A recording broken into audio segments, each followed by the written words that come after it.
Hi guys, it is Tamara. Thank you so much for coming back to my channel. Welcome back. Today we're going to be talking about 7 signs that you are not healed from your trauma. You know, there's a lot of clients that come into my office, or a lot of people, I should say, that become clients that come into my office who are really struggling with trauma, and they don't have a clear idea of the healing process. They're not sure what to think when therapy fails or medication fails, or their expectations of therapy becomes an expectation that's unrealistic or it's way too high. So I end up having a variety of consultations with my clients between sessions to help them understand that, trauma is a lifelong journey. It's not something that you're going to be able to heal from overnight, over the next 2 years, maybe over a lifetime. You might actually die still struggling with trauma, and I think that's a really hard part for most people. So in today's video, I want to highlight some signs that you're actually stuck, that you're not ready to move past your trauma. So thank you so much for coming back to my channel. For those of you who have been subscribed and participating, thank you so much. And for those who are new, I encourage you to hit the subscribe button and also hit that bell on the side so that you can stick around and continue to grow in your understanding of yourself, life, and trauma. And when you hit that bell button, you're actually saying, YouTube, please let me know when Tamara posts a new video. And so every time I post new content, whether that's an article, a small community post that I'll do sometimes, or a video, or a little check-in with you guys, you will get those notifications. So go ahead and hit that bell, hit the subscribe button, and then hit that bell to stick around. The benefits for you in today's video is that I'm going to point out 7 signs that you're struggling with trauma and you're actually stuck and you're not ready to move on. All right, so let's just go ahead and jump in, because I have a therapeutic activity at the end that I want to teach you guys. I use this a lot in counseling with my clients. So the first sign that you are not coping well, that you are stuck and you're not able to move in your therapeutic journey, is struggling with historical data. When you are struggling with what happened to you, when it happened, why it happened, the list goes on, you can really say to yourself, okay, self, you're not ready, right? You're not ready to move on. You're not ready to move past the trauma. You're not ready to heal. You're not ready to change. Anytime you continue to struggle with historical data, you're not quite on that road to recovery. I'm of the firm belief, as a trauma therapist, and an international trauma therapist, so I've been trained internationally, I'm of the firm belief that you really have to work through the pain in order to get to the other side. It's really difficult to just, go through the trauma and then come out on the positive side of things. You really do have to work through it. And so, I encourage my clients to relive the experience a little bit. So talk about it, process it, get somebody else's feedback, particularly mine, get a therapeutic perspective on it, or another perspective from a professional, and then work your way through the painful and the complicated pieces of the trauma, and then you can begin to put it behind you and move forward. But until you work through the historical data, it's going to be really painful and it's going to be really hard for you to move on. So struggling with historical data is one red flag that you're not quite ready, you're stuck, okay? The next is seeing change where change, is going to be really hard, or seeing change as impossible or frightening, okay? There are certain situations where, you may be overly optimistic about change, and that can really set you up for failure, because, you're hoping that, okay, I'm just going to go into therapy, get some medication, talk about it a few sessions, and boom, I'm done. That's an overly high expectation for someone who has experienced trauma. Maybe your trauma wasn't that severe. Maybe it was like a mild trauma or an acute trauma, right? Something that kind of lasted for a week or so, but you got over it. That's fine. But I think, for the more long-term traumas, the childhood trauma, the traumatic bonding, some of the narcissistic trauma that you've gone through, all of that requires a lot longer of a time than mild trauma. So to go in with an overly optimistic perspective, that's going to set you up for failure right away. You're going to find yourself boomeranging back to therapy, right? Whether that's the same therapist or a new therapist. The second part of this is if you're seeing change as impossible or frightening, you're not going to want to do it, right? It's kind of like being on the edge of something. So being on the edge of a pool, or being on the edge of something that, is really far up, and you're just scared to death to jump because you don't know what that impact is going to be like when you land. Well, you're kind of stuck when you are, seeing change as impossible or frightening. And it really is like you're inching up to that edge and you're saying, no, I'm not ready to jump. And that's really tough. And that's a roadblock because you're not ready yet. You're still not processing the trauma. You're still not ready to heal. You're still not ready to jump off and land. So that's another sign that you're just not ready yet. And I encourage all of my clients, and I encourage you to give yourself some time. You're not ready if you're experiencing this. The third thing is seeking emotional support where it is not available, right? So, you're going to your neighbor looking for emotional support. You're going to various guys or various women and having sexual rendezvous and affairs. Emotional support is not there. Maybe you're online dating, right? Maybe you're looking at many guys online and they tend to stand you up, or they're deceptive, or they're not, well psychologically or emotionally themselves.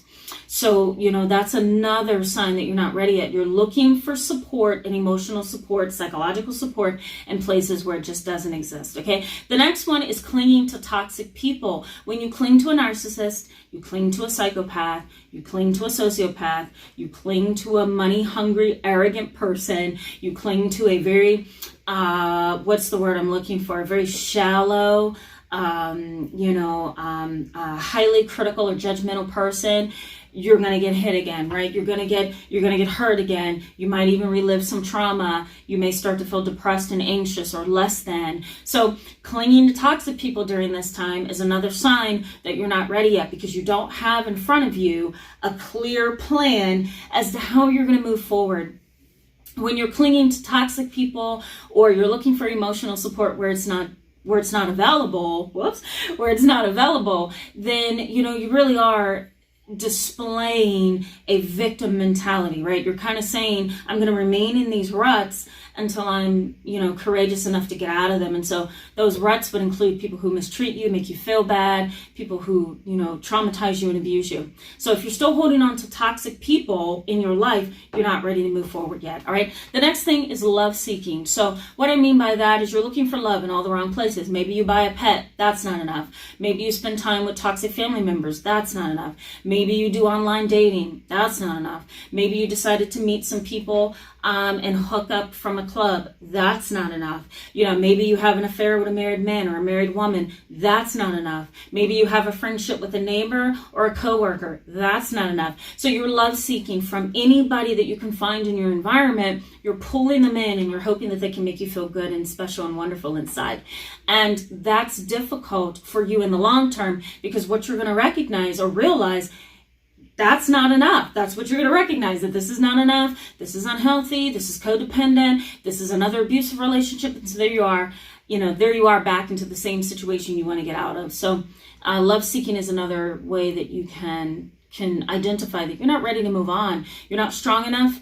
You're not processing things. So you're not making good decisions because you're just not well enough to yet. All right. The next is struggling in therapy. When you're in therapy and you have a good therapist, you have a qualified therapist, you have a loving, caring therapist, right? You're taking medication, you're going to therapy every week or every other week or monthly, and all of it's not working. It's just not working. It's failing. You're not ready yet. Somewhere you could be closing yourself off emotionally to the things that you need to process. You might be dissociating, right? So, maybe your mind is in a different place. Maybe you are dealing with internal voices that are negative self-talk. Maybe you're dealing with outside or external voices that are saying therapy is not legitimate, therapy is not going to be helpful, therapy is not worth your time, therapy is not worth your money. Maybe you have money woes, right? You're paying out of pocket to see a specialist, or your insurance has stopped. Whatever the issue is, right?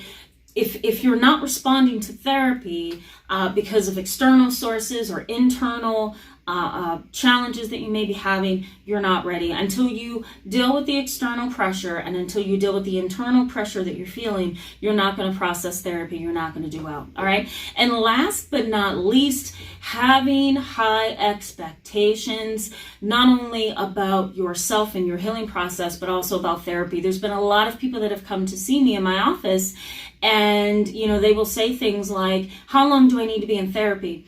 Well, it's a little hard to judge that during the first session, you know, or some people will say, how long is the healing process? Well, it just depends on various factors, right? How you were raised, the resources you have, the current support system you have, right? You know, all of that stuff varies, but there are some people who come into therapy with really high expectations, and that sets them up for failure.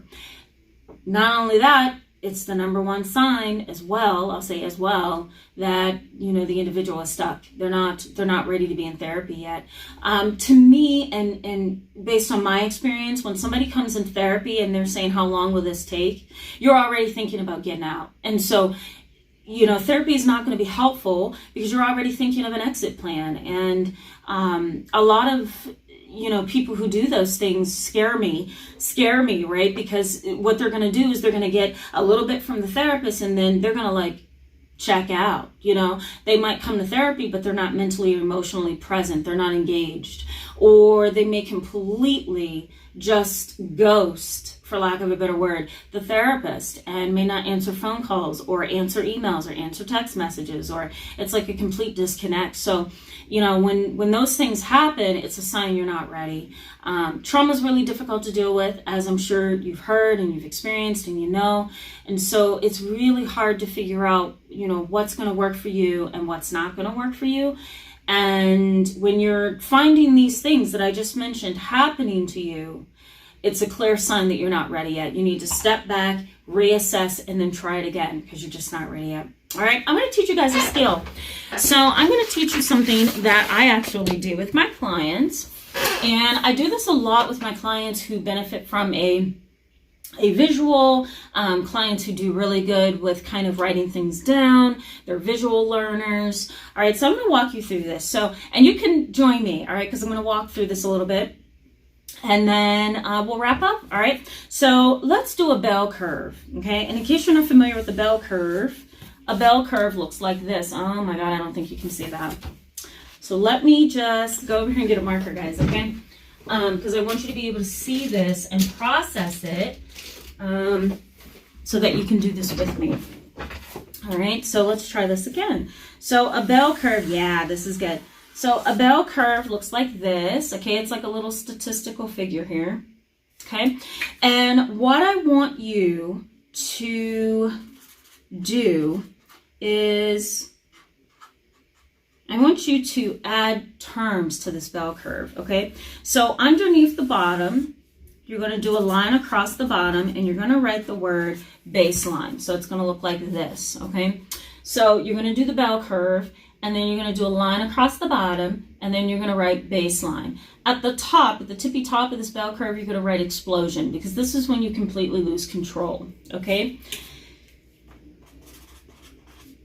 Okay, now up the bell curve on the left side facing you, okay, so on this side, so it's going to be on your left side facing you. You're going to write the word midway up the bell curve, escalating, because that's the stage where you begin to escalate in your emotions, okay? We're trying to measure what pushes you to a point of shutting down, emotionally, psychologically. What pushes you up the bell curve? What pushes you up that ladder before you know, or maybe I should put it this way. What gets you to the point of explosion? That's the way I'll put that. What gets you to the point of explosion? Okay. All right. And then down the other side, which would be on your right facing you. Okay. We're going to put de-escalate or de-escalating. Okay. So it's going to be on this side, de-escalating. Okay, so what I want you to do, whoops, sorry guys, in case you didn't see that. Okay, so de-escalating is going to be on this side. It's going to be on your right side facing you. Okay, what I want you to do with this is this. I want you to start at baseline. Baseline is going to be at the bottom here. It's going to be like stage number 1. What are you like at number 1? Well, some people say, you know, I'm friendly, I'm calm, I'm collected, you know, I'm able to process things very well. I'm able to psychoanalyze things without being emotional. The list goes on, okay? So that's stage 1. What are you like at stage 4? Well, you know, if I have stress put on me from work, if I have stress put on me from school, then I begin to feel stressed. And I feel the most stress in my chest. My chest feels like this, you know, or I get migraine headaches, or I get nauseous, okay? So you want to put all that as you go up the bell curve, because the whole goal here is that you want to be able to say, okay, at baseline, this is how I am. I'm really good. But it's when things begin to pressure me, I begin to escalate. That's why we have the word escalating.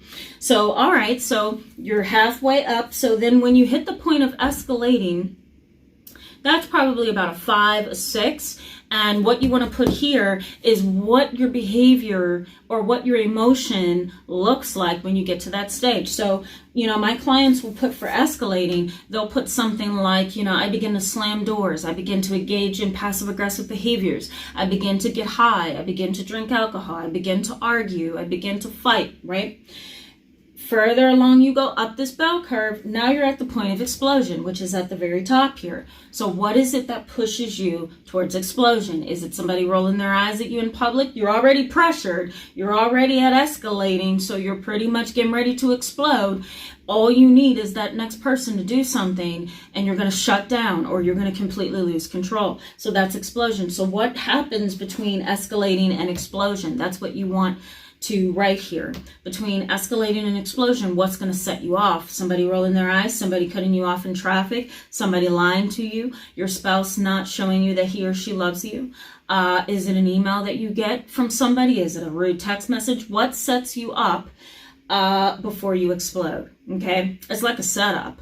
Because you're already escalating, you're already pressured, and here comes something else, okay? So escalating. Well, once you get to escalation, what happens? So this is where I have clients begin to document inside, you can't see that, inside this bell curve, okay? This is where explosion is, and this is where I get clients to start listing things. So one client said to me, I start to get angry, I'm irritable, okay? So I'm irritable, I'm passive aggressive, okay?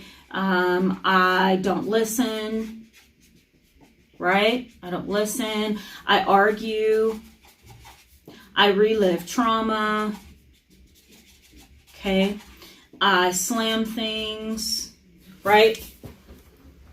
That's what you want. Right under explosion, you want to start listing all the things that you do when you begin to explode, when you've lost control.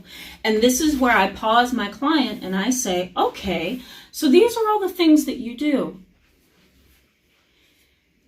Is this the best way to deal with the situation? No, it's not, because then I end up getting fired, or my mom starts to get on my trail, or, you know, my dad starts to, like, you know, remind me of my trauma, right? So I try to have my clients come from emotion to logic, right? So I try to get them to move from how they're feeling to thinking and reasoning this out. Does this really work? Is it working? If it's not working, why do you keep doing it?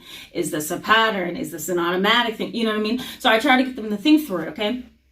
For the purposes of making this video short, we're going to jump to de-escalation. So, okay, so you've written all these things down. Now you're in explosive stage. Now, what do you need to bring you back down to baseline, right? What do you need to bring you back down to baseline? Well, this is where I have my clients say exercise, love, music, right? Good food. If I can spell, it's only 7 o'clock. Time for me to go home.